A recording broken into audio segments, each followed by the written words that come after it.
How you guys doing? I just finished Tommy's movie on Fatherless America, the documentary movie, whatever. My thoughts is definitely well put together.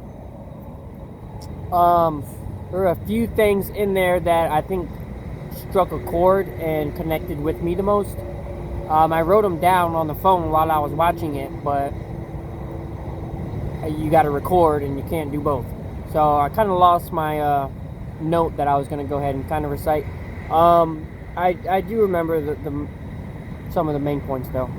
The video would be way longer if I wrote or spoke everything that I wrote down. I'm going to try to condense it. The first part was, if as an older brother or older sibling, and you have a younger sibling, in Tommy's case and the young girl's case at the park, where you have where you're older and your younger sibling is getting raised properly, and you can't convey how much that means because they don't understand it. Kind of struck a chord with me. I happen to be the younger sibling that was being raised properly with the older sibling that would tell me these things, and at the time you can't really understand it, and so I'm in the reverse position of her. I think I did a pretty good job listening though, and definitely doing things listening, although you don't know exactly, you can't fully understand what's going on. You just kind of have to take it in faith, and kind of, it's very hard to describe. My favorite character though in there, I guess not really character, but my favorite person talking was Tahuti Mayat Ra. I think I enjoyed his commentary the most. I think I enjoyed that the most. My favorite line in the movie was, why don't the judge, instead of forcing parents to pay money, why don't they force the parent to spend time with the child? I think that was my favorite line. It was kind of snuck in there. It's not like super highlighted, but that one I think illustrates the most weird part about our culture. That line illustrates it perfectly, and it's something to think about. Clearly there's an issue in the culture. I'm 27 myself, single with no kids, because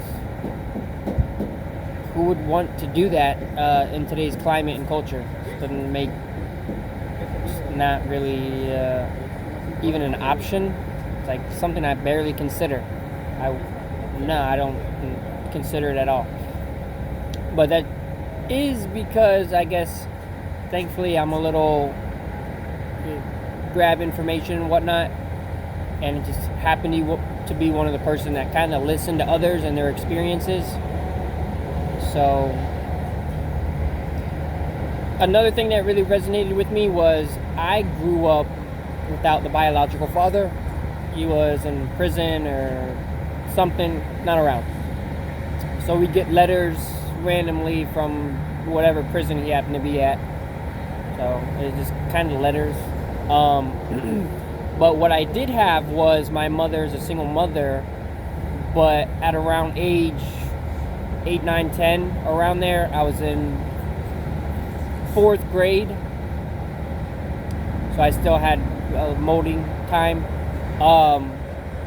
She met a man who took care of her and raised 2 out of the 3 children. One of them was older at the time, so he wasn't, he's kind of already, his clay has been cast. I already put him in the oven, so he kind of was doing his own thing. And what the speaker, I don't remember the exact name, was speaking about. He grew up with the Walsups and thanked that parent for teaching him. And one thing I can relate to is how during the time as a child you don't understand what's going on. As a kid being raised by a stepfather, as a kid I never considered him a father. I never realized the relationship we had. I always felt like he wasn't really a father, but you don't understand any of that. Definitely as a child, the only time I could look back in hindsight to actually see, I didn't learn any of the lessons that he was trying to teach me as a child. I only learned them in hindsight while looking back and kind of searching the information out, playing back things through my head. They were all lost on me as a child. So, but as the was mentioning, you don't see that stuff as a child. I related to that as well. It was only in hindsight that I could see the upbringing, how I was treated, and I'm really glad I was treated the way I was. I wasn't pampered, I wasn't neglected or treated like a redhead. As a child, you want to be spoiled, but I don't know. So I think I'm going into my story a lot, but I really did enjoy it. I relate to it probably more than others, so I'm not sure how others would relate to it. I didn't have any problems with the audio or video.